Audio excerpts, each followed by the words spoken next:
नमस्कार. चला, महाराष्ट्राच्या राजकारणात आज काय घडामोडी आहेत ते पटकन पाहूया. सगळ्यात मोठा प्रश्न हाच आहे की येत्या निवडणुकांमध्ये कोण कोणासोबत असणार आहे. सुरुवात करूया मुंबईपासून. इथे भाजप आणि शिवसेनेत युती जवळपास पक्की झाली आहे. 200 जागांवर तर एकमत झालंय, पण उरलेल्या 27 जागांवर आज निर्णय होण्याची शक्यता आहे.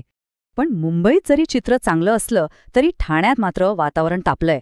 भाजपनं शिवसेनेला अल्टिमेटम दिलाय. पुण्यात तर राष्ट्रवादीच्या दोन्ही गटांमधली आघाडीची चर्चाच फिसकटलीय. आणि याला कारण ठरलंय निवडणूक चिन्ह. दोन्ही गट आपापल्या चिन्हावर ठाम आहेत. बरं, हे तर झालं युती आघाडीचं. पण पक्षांमध्येही अंतर्गत धुसफूस सुरू आहे, खास करून सोलापुरात. भाजप आमदार सुभाष देशमुखांनी स्पष्टच सांगितलंय, निष्ठावंतांना तिकीट द्या, नाहीतर बंडखोरी अटळ आहे. एकीकडे मुंबईत मनसेनं एबी फॉर्म वाटायला सुरुवात केलीय, तर कोल्हापुरात काँग्रेसची पहिली यादीही आलीय. आता राजकारणापलीकडच्या काही महत्त्वाच्या घडामोडींवर एक नजर टाकूया. तुम्हाला माहितीये, संभाजीनगरमध्ये निवडणूक अर्ज भरणं सुद्धा आता खूपच खर्चिक झालंय. फक्त 21 पानांच्या अर्जासाठी उमेदवारांना चक्क लाखो रुपये मोजावे लागत आहेत. पुढची बातमी आहे कारल्याच्या प्रसिद्ध एकविरा देवी मंदिराबद्दल. इथे आर्थिक घोटाळ्याचे आरोप झालेत.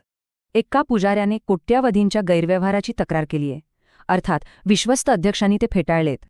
आता एक राष्ट्रीय बातमी. उत्तर प्रदेशात मतदार यादीतून अनेक नावं वगळण्यात आली आहेत.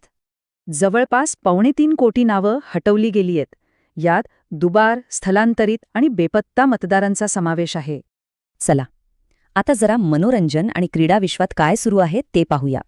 बॉलिवूडचा सुपरस्टार सलमान खानने त्याचा 60वा वाढदिवस पनवेलच्या फार्म हाऊसवर साजरा केला. आणि क्रिकेट चाहत्यांसाठी एक मोठी बातमी. ॲशेस मालिकेतील 4थी कसोटी आता निर्णायक वळणावर आहे. ऑस्ट्रेलियाचा दुसरा डाव इंग्लंडच्या गोलंदाजीसमोर फक्त 132 धावांतच आटोपला. म्हणजेच आता इंग्लंडला विजयासाठी फक्त 175 धावांचं लक्ष्य गाठायचंय. ह्या सगळ्या घडामोडींमुळे निवडणुकीचं अंतिम चित्र नेमकं कसं असेल हे पाहणं इंटरेस्टिंग ठरेल.